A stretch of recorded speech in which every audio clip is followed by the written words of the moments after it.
Magandang araw po sa inyong lahat mga kababayan at welcome back dito po sa PNR at ito nga mga kababayan, breaking update. Grabe, dilawan na siya sa kilos ni Coco Pimentel. Kumampi kay PRRD. Nako, yan mga kababayan ang ating alamin at bibigyan ng komento mula po ito kay Banat Kabayan TV. Nasa description po ang full video ito. Subscribe na po kayo. At ito nga mga kababayan, nasa thumbnail po natin, natakot kay Risa. Unahin nyo ang inosente bago ang kriminal. Yan mga kababayan, napakagandang pakinggan, pero bakit ganoon? Dito sa Kongreso at Senado, mas inuuna pa po, no? Ang pagtatanggol sa mga kriminal kesa po sa mga inosente. Okay? At dahil nga po riyan mga kababayan, ito isi-share po natin isang quotes, no, mula sa, hindi ko mabasa yung pangalan niya, pero post po ito ni Sir Edwin Hamora. Sabi niya po rito, here's what you should learn, Risa Hontiveros. Mamaya ibubulgar po natin, no. Ipapakita po natin sa inyo kung ano po itong quotes na ito. Mula po ito sa criminal law, mga kababayan, okay? At ito pa, nako, ito ang nagde-trending ngayon sa mundo ng social media. Sinasabi ng mga kakamping, no? At iba pang mga colors, no? Na natakot di umano si former PRRD dito kaya Risa Hontiveros, kaya humingi ng recess. Mamaya, ito, papatunayan na hindi po natatakot si former PRRD kay Risa Hontiveros, bagkos humingi po ito ng recess dahil gusto niyang itama, no, si Risa Hontiveros. Mamaya mga kababayan, ipapakita natin yan at pakinggan rin natin yan, okay? Eto pa, nako, inflation rate mga kababayan dito sa Pilipinas tumaas na 2.3 sa October, 2.3% in October mga kababayan. Mula po ito sa inquirer.net. Mamaya bigyan po natin ng komento yan. At eto pa, President Bongbong Marcos Jr., eto, post po ng netizen, may palibreng pabahay sa nasalanta ng Bagyong Christine. Aba, dapat malaman to ng taong bayan para maging proud naman, di ba? Namimigay pala ng libreng pabahay si President Bongbong Marcos Jr. Okay, bigyan po natin yung reaction niyan at eto na nga. Simulan na po natin dito, sa pambungad nating quotes, yan Sana ito, basahin ko muna tapos i-relate natin sa Senado at sa Kongreso. Ito po ang sabi mga kababayan, in criminal law legislation, our priority is the security and well-being of the law-abiding citizens rather than the rights of the criminal to be protected from incriminating evidences or evidence. Kita nyo na yan mga kababayan, no? Pag gumagawa pala ng batas dito sa mga criminal law, mga kababayan, no? Inuuna po nila ang what do you call this one? Yung seguridad, no? ng mga inosente, hindi po yung mga kriminal mga kababayan. Sana ganito din po, gaya nga sabi ko kanina, sana ganito din ang gawin, no, ng Kongreso at Senado. Instead, no, na protektahan itong mga hinayutak na ito, no, although they have also the rights, no, but yung priority po ninyo, Congress and Senate, if you don't mind, no, kaya kayo nandyan dahil binoto po kayo ng mga law-abiding citizens. Hindi po itong mga criminals na ito. Mas nakakarami po ang law-abiding citizens that you have to protect and make sure their priority, no? Mas prioridad sila sa kung ano mang gagawin ninyong batas. Hindi mas priority nyo pa yung mga kriminal, di ba? Anong masasabi niyo mga kababayan? Dapat siguro ito ano to dyan sa mga kukote ng ng mga Congress at mga senators, no? Unahin nyo po yung mga law-abiding citizens or yung sinasabi ni Pangulong Duterte na mga inosente at defenseless mga kababayan. Sila po ang unahin ninyo. Hindi po yung mga, kung sino pa yung bad elements of the society, sila patuloy itong prinoprotektahan ninyo. anong nangyayari sa inyo, no? Well, anyway, ito mga kabayan, ito po yung sinasabi ko kanina na natakot daw. Natakot, walang kinatatakutan ang taong ito. Ha? Ito, pakinggan mo natin, ha? Walang, It's all right, Mr. Chair. Yes. Why did President Duterte ask for a quick break? Was he nervous about Risa Hontiveros, like the Kakampinks claim? That's fake news again, and I'll tell you the reason why. Do you assume responsibility for the death of Kian De Los Santos? No. No. How about si Carl Alam mo, ma'am, Anthony Nunez? before you rumble on those many things, No, I'm not rambling, Mr. Chair. Very specific yung mga tanong ko. the specific ang law, guilt is personal. Now, what is guilt is personal. This phrase reflects a legal principle which means only the person who committed the crime can be held accountable for. So yan mga kabayan, sabi po, guilt is personal, no? Kung sino po yung nag-commit ng crime, siya po ang accountable doon sa kanyang ginawa. Yun yung po yung gustong iparating dito sa kukote ni Hontiveros, that guilt is personal. Pero ito po ang sagot ni Hontiveros. For it. Responsibility cannot be transferred to others. And of course, Risa doesn't know this since she hasn't studied. So yan mga kabayan, hindi mo pwedeng ipasa, no, yung responsibilidad ng accountable person, no, sa iba. Kasi siya po yung nag-commit ng crime, di ba? Tapos ipapasa mo sa iba.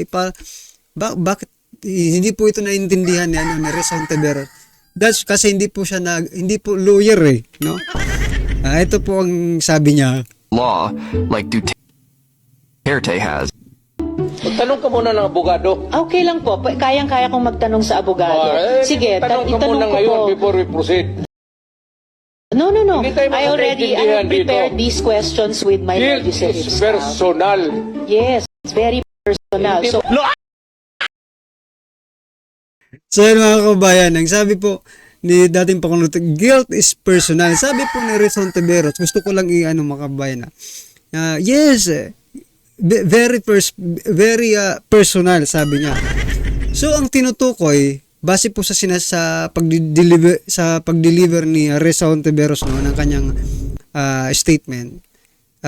Yes, very personal. So I think Risa Hontiveros, mga kabayan, ang tinutukoy niya pong personal ay yung connection, yung connectivity, no? Parang personal sa akin to kasi mahalaga sa akin yung, di ba parang ganun, di ba? Hindi, ang sabi ni Pangulong Duterte, sa batas, no? Sa law, guilt is personal. Hindi po naintindihan ni Risa Hontiveros, kaya humingi ng recess.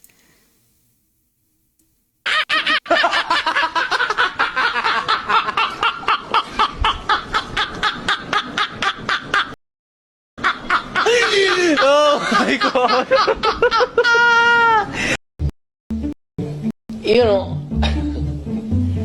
ma'am, can I ask for a recess of just a It's few all right, minutes? Mr. Chair. Yes. Hearing suspended. Can the chair talk to the senator? So now you know. So yan mga kabayan, po parang kinounsel pa, no? Para pang gusto ni former president na Mr. Chair, i-counsel mo nga muna itong kasi lawyer po si Coco Pimentel, di ba? Top notcher yan i-counsel mo nga muna itong senador na ito kasi parang hindi alam ang batas. Tapos pinalalabas ngayon ng mga kakampings at mga support kakampings nga, di ba? Hindi na sila dilawan niya yan, no? Pinalalabas nila that former President Duterte ay natakot, scared of Risa Hontiveros dito sa naging hearing sa Senado. Well, mali po kayo. Humingi po ng break si former PRRD para hindi masyadong mapahiya si Risa Hontiveros kasi medyo technical na po yung mga ginagamit na term, di ba? Magpa-counsel ka muna kay Coco Pimentel, Senator Risa Hontiveros. Anyway, ano po ang inyong reaction dyan? At eto nga mga kabayan, inflation rate sa Pilipinas tumaas ng 2.3% sa October. So, bakit kailangan natin bigyan ng reaction to? Palagi namang tumataas ang inflation rate, no? Alam niyo mga kabayan, kailangan po natin bigyan ng reaction to kasi no, hindi po nagbabalance na. Hindi na po balanse. Kung for example, every month magtataas ng ang inflation rate, no? Even 1% of inflation rate ang tumataas every month. Nako, pag naipon yan, malaki rin yan. Ang gusto ko pong i-point out mga kabayan, habang patuloy na tumataas ang inflation sa ating bansa, no? Ang sahod po ng ating mga manggagawa ay hindi naman tumataas. At pag ganyan po ang nangyari mga kabayan, ang cost of living in the Philippines will become higher, di ba? Kasi we cannot afford to buy yung mga dating nabibili natin, hindi na po natin ma-afford pag patuloy pong tumaas ang inflation rate. Kasi po, hindi naman nadadagdagan ang ating sweldo, no? Kaya nga po nasasabi kong hindi na po ito balanse. And this should be, no? Kailangan bigyan ito ng pansin ng ating gobyerno. Let's say tumaas ang inflation rate pero tumataas rin naman every month, no? Yung mga sweldo ng mga manggagawa balanse. Pero ang nangyayari po, inflation rate lang ang tumataas ngayon. Kumusta naman yung mga sahod natin? Kaya pa bang budgetin? Mukhang, di ba? Well, anyway mga kabayan, yan lang po ang gusto kong i-point out dito sa inflation rate. Kasi lapiktado po tayong lahat dito. Malamang, di ba? Ito mga kabayan, President Bongbong Marcos Jr. Ayon po sa isang netizen, dito kay Justin Dave Lasco Flores. Nako, palibreng pabahay sa mga nasalanta ng Bagyong Christina. Yan mga kabayan, sa picture na ito, makikita nyo po, may ilang pirasong yero, no? At ano ba to? Plywood na ipinamimigay po ang ating President Bongbong Marcos Jr. No? So, ito po yung post niya, may kadugtong po ito sa baba, Parang ito daw ang magagawa ng ito, no? So, ito ang magagawa. Anong masasabi niyo diyan, mga karbi natin? Well, anyway, it is good, no? That President Bongbong Marcos may ginagawang ganito. Unlike naman kaya, sa bagay, si Lenin kasi Vice President lang yon, namigay ng pawid, no? Sa mga nasalanta ng bagyo. But this time, yero na po. At saka may plywood pa. Di congratulations po. Kung lahat po ng mga nasalanta ay mabibigyan, baka piliin lang Lahat po yan ay nawalan ng bahay, no? Kaya wag niyo pong piliin yung bibigyan ninyo. Kasi alam niyo, pag politika, alam niyo, kay former President Duterte lang tayo nakaranas na walang kulay-kulay. Lahat nabibigyan, mga kabayan, no? Sana ganun din dito po sa administrasyon pero I think it's not happening kasi itong mga ayuda-ayuda, naranasan namin dito yan Yung mga kakulay lang, yung binibigyan yung mga alams na, di ba? Well, anyway, ano man ang maging opinion nyo, i-comment nyo na lang po. Kung na-experience nyo ng ganyan sa mga barangay ninyo. Kung kayo din po ay hindi nabibigyan kasi iba ang kulay ng inyong political, di ba? Political colors. Hindi kayo nabibigyan. Well, anyway, sana mabigyan kayo kasi nasalanta po kayo ng bagyo.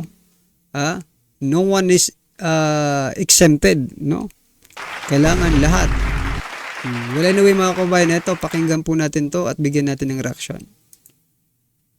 Pag-usapan natin ngayon ang mga dilawan, mga lumalabas ngayon na attack dog Nako. ng administrasyong ito laban sa mga Duterte. Inuulan nila ng batiko si Senator Coco Pimentel. So anong dahilan? Yung pag-preside niya sa Senate hearing noong October 28. Basahin ko ang statement ni Professor Ronald Llamas, dating presidential advisor, political advisor panahon ng Pinoy administration. Sabi niya, ano bang makukuha nila kay Digong? Halimbawa, si Coco Pimentel, patapos na yung term niya, yung asawa niya nasa Marcos administration na. Bakit ganon pa siya ka-differential kay Digong? Pagkatapos siyang babuyin, pagkatapos siyang muntik matalo, alam niya, nilaglag siya. Tapos, ganon pa yung asta niya. Medyo umiinit yung ulo ko Okay naman tong professor na ito, very frank. Hindi niya nagustuhan yung pag-preside ni Senator Pimentel. Ano bang hindi niya nagustuhan doon? Kayo? So yan mga kabayan, ganyan talaga itong mga dilawan na ito, no? Pag hindi nila gusto, no? Ay pag hindi pumapanig sa kanila yung pagkakataon, todo sila ng dakdak mga kabayan. Ano bang anong problema niyo doon sa investigasyon na yon? No? Pinagsalita naman ang lahat. Iba lang talaga yung charisma at dating Pangulong Duterte, mga kabayan. Yan ang aminin nyo. Kaya nyo lang talaga aminin no? Na iba po si dating Pangulong Duterte. Pinagsalita naman lahat to. Anong gusto mong mangyari? Sila lang ang magsalita. Hindi pa pagsalitain si dating Pangulong Duterte. Ito ang naisip ko di ba? Pinagsalita nila ng pinagsalita si dating Pangulong Duterte para, no? Naisip ko lang ito para siguro magkamali ng mga sinasabi pero hindi nagkakamali Magkamali ng sinasabi at yun ang maging maging basehan. Anyway, yun na nga nang naging basihan, di ba? Ni Trillanes, sabi ni Trillanes, yung mga pinagsasabi ni Digong, na ipasa na sa ICC. Ang bilis. Di ba? Ang bilis-bilis ni Trillanes. Ano ang masasabi nyo sa overall conduct ng Senate hearing noong October 28? Patas ba ang pagdinig? To me, patas. Hindi katulad sa Quadcom. Bakit itong mga dilawan, Ronald Llamas, mamaya pati si Trillanes? So, ang gusto ko sa nila mga kabayan, no? Ay hindi na mag-explain pa. Mag-question ka, yes or no. Like, yung nangyayari sa sa Quadcom, di ba? Quad Committee. Hindi ka pwede mag-explain. Kailangan mo lang sumagot, no? Sa itinatanong nila sa iyo. For example, yes or no lang yung question. Pag yes, you don't have to explain. Pag no, sabi nga ng may nag-comment sa channel natin, sabi niya, yung pagtatanong sa Quadcom na yes or no lang yung question, nako, pang mga bobo yan, pang mga bobo. Kasi sino ba naman, no? Sino ba namang lawyer, sinong abogado or resource person, diba? Hanggang yes or no ka lang, dapat yes or no, tapos daw may why. Bakit yan ang sagot mo? Bakit yes, bakit no? Diba? Para mas maipaliwanag pa nila, yung gusto nilang sabihin, yung gusto nilang iparating sa inyo, mga nayuta kayo. Diba? Hindi, yes or no lang, okay na. Ang dyan parang dinidiktahan nyo lang sila, no? You are dictating, no? Kasi wala namang choice, yes or no. Tapos nun, wala na.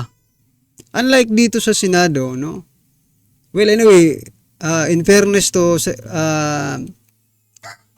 Chairman Coco Pimentel, no? Chairperson Coco Pimentel, mga kababayan. Sa una pa lang sinabi niya nang hindi po natin gagawin yung ginagawa sa Quadcom, no? Kung kailangan mag-explain.